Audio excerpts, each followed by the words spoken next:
Assalamualaikum warahmatullahi wabarakatuh. Ketemu lagi dengan saya Andre, tentunya di channel kesayangan kita, channel Jelang Malam.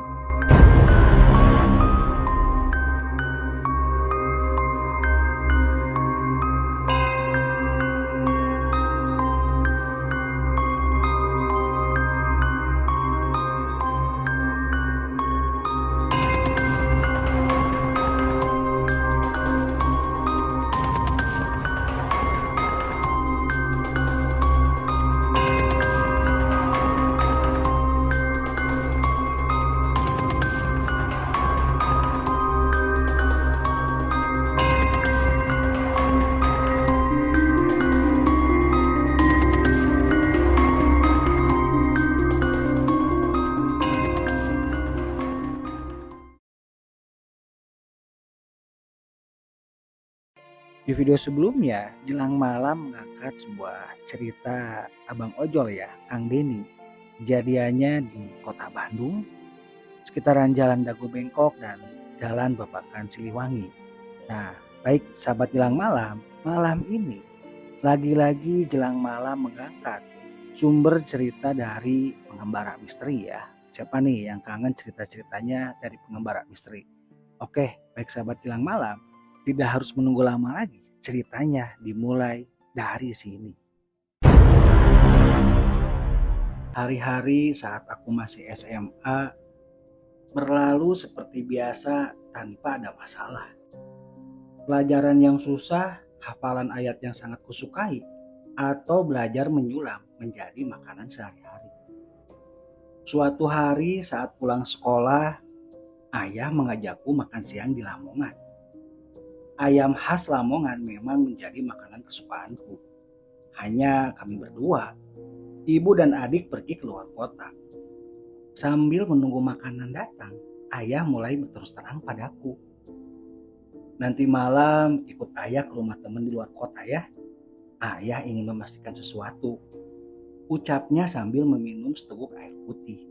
Ekspresi wajahnya sangat serius. Naik apa ya? Motor, tanyaku dengan bingung. Perjalanan 1 jam dan naik mobil. Nanti beberapa teman ayah juga ikut. Ucapnya sambil tersenyum. Pasti ada hal lain nih, ya kan?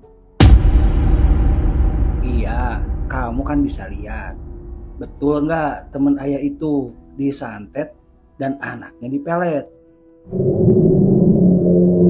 Ya Allah, berat ini. Kalau benar gimana? Kamu sanggup mengatasinya kan? Aku hanya tertawa dan berpikir seandainya benar akan menjadi hal yang berat. Ketika makanan datang, aku lebih memilih makan dan mempersiapkan diri jika semuanya benar. Sehabis maghrib kami berangkat. Sedikit membosankan karena perjalanan sekitar 1 jam. Rumah teman ayah berada di sebuah kampung. Rumah yang cukup asri, terbuat dari kayu dan pepohonan rindang di sekitarnya. Namun, banyak makhluk tak kasat mata dengan energi yang sangat negatif. Beberapa dari makhluk itu mengintip dari balik pepohonan, memperlihatkan tubuh mereka yang tak sempurna. Bahkan, satu makhluk lidahnya menjulur ke tanah dengan mata yang melotot. Entah itu makhluk apa. Aku hanya bisa mengusap kedua tangan karena merinding. Beberapa kuntilanak tertawa melihat tingkahku. Ingin rasanya mereka kulempar batu. Namun aku harus bertingkah normal dan mengacuhkan mereka. Seorang perempuan berjilbab merah muda mempersilahkan kami masuk. Dia sangat ramah dan tersenyum ketika melihat kedatangan kami. Rumahnya sangat bersih dan rapi dengan beberapa lukisan dan foto menghias dinding rumah itu. Seorang gadis yang sebaya denganku duduk di kursi kayu. Pandangan matanya terlihat kosong. Silahkan duduk. Maaf, beginilah keadaan rumah kami. Justru kami yang harus berterima kasih karena sudah dipersilakan masuk. Maaf, Pak Hasan ada di mana? Ayah langsung bertanya tanpa basa-basi. Di kamar ini, Pak, silakan masuk. Mohon maaf, suami saya lumpuh tiba-tiba. Ayah hanya mengangguk dan menarik tanganku. Kami masuk berdua saja. Kondisi kamar Pak Hasan cukup bersih, namun ada yang menarik perhatianku. Ular hitam yang melingkar tepat di kedua kakinya. Jujur, aku sangat takut dengan ular, sehingga tidak berani memegangnya. Namun, karena terpaksa, aku mengelus kaki Pak Hasan dan menarik ular-ular itu, lalu membuangnya ke arah jendela kamar. Tanganku langsung panas, sedikit merah, namun tidak sakit. Ular gaib, bisikku pada ayah. Dia mengangguk.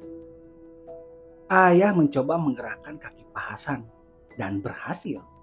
Sekarang Pak Hasan hanya perlu cukup latihan berjalan dan berjemur tiap hari. Tugasku belum usai. Aku memegang tangan Pak Hasan. Kata beliau sangat sakit dan nyeri.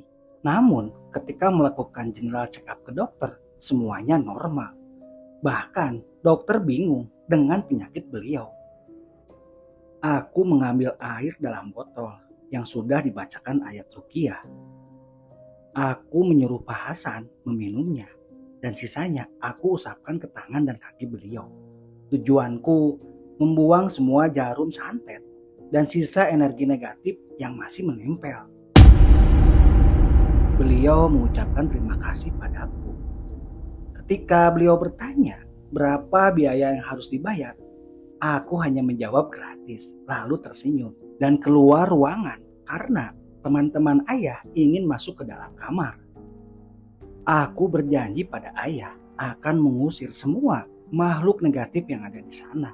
Namun bertahap, jangan tanyakan caranya seperti apa. Aku duduk di dekat anak beliau, namanya Ayu. Parasnya cantik dan lugu. Aku mengajaknya berkenalan, namun tak ada respon.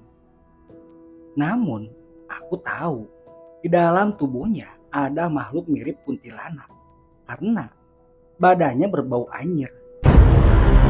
Dengan sengaja aku menepuk punggungnya, mengalirkan energi positif disertai peringatan kepada sang makhluk negatif yang mulai risih melihatku. Hal ini dibuktikan dengan Ayu melirikku dengan sinis. Dia batuk dan muntah-muntah.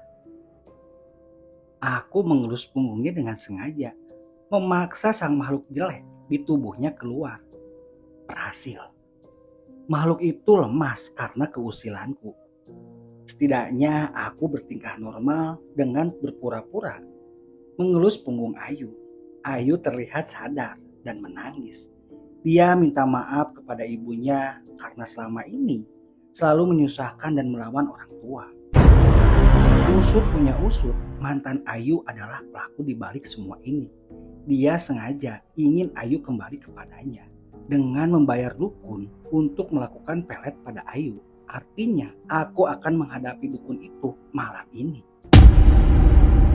Entahlah, aku tidak takut karena ayah memintaku menolong temannya. Malam kulewati dengan sangat horor, namun bisa diatasi. Yang penting semuanya kembali normal dan bahagia. Santet dan pelet bisa diatasi dengan cara yang benar, bukan dengan ngasih darah ayam hitam, kemenyan dan sebagainya. Ingat, Tuhan yang memberi penyakit, maka Tuhan juga yang akan memberikan obat dan cara penyembuhannya. Usaha dan doa itu kuncinya. Saya bukan dukun dan paranormal, saya juga manusia biasa. Sekian cerita tentang keluarga Ayu ya yang kena santet dan pelet. Ini cerita dari pengembara misteri, singkat, padat, jelas dan membahagiakan ya sahabat Bilang Malam. Tapi ini sepertinya ada part keduanya. Makanya kalau rame nanti saya lanjut di part kedua ya. Di cerita kali ini saya mungkin bisa memberikan sedikit pesan moral ya. Mungkin bagi orang yang sirik atau melakukan santet bahkan pelet terhadap keluarga Ayu, dia merasa bahwa dirinya sudah berhasil. Akan tetapi Pak Hasan memiliki seorang teman dan kebetulan teman dari Pak Hasan ini mempunyai anak yang memang dikasih kelebihan sama Gusti Allah. Dan pada akhirnya keluarga Pak Hasan pun sehat kembali. Bahkan Ayu pun tersadar, terlepas dari jerat pelet mantan kekasihnya. Baik sahabat Jelang Malam, semoga kita semua dijauhkan ya dari hal-hal yang bisa dibilang di luar nalar. Amin ya robbal alamin. Baik sahabat Jelang Malam, saran dan kritik, atau sahabat Jelang Malam mempunyai cerita misteri atau horornya, bisa langsung kirim via WA. Nanti seperti biasa aku tulis di deskripsi. Nah, buat sahabat Jelang Malam, kalau channel Jelang Malam nongol di beranda teman-teman, jangan dulu di subscribe. Tonton dulu dan rasakan sensasinya. Kalau teman-teman suka dan terhibur, jangan lupa like, komen, tentunya di subscribe. Supaya channel Jelang Malam ini semakin berkembang. Dan tentunya video-video terbaru bisa terupdate ke teman-teman. Dan sebagai informasi, insya Allah Jelang Malam setiap harinya upload 1 video dan 3 short video. Teman-teman bisa menikmati cerita-cerita pendek di short video ya, durasi 1 menit. Khusus hari Minggu Jelang Malam upload jam 15.00 alias uploadnya sore ya. Baik sahabat Jelang Malam, apabila ada perkataan saya yang salah, kata-kata yang tidak mengenakan, saya minta maaf yang sebesar-besarnya. Sekali lagi terima kasih. Wassalamualaikum warahmatullahi wabarakatuh.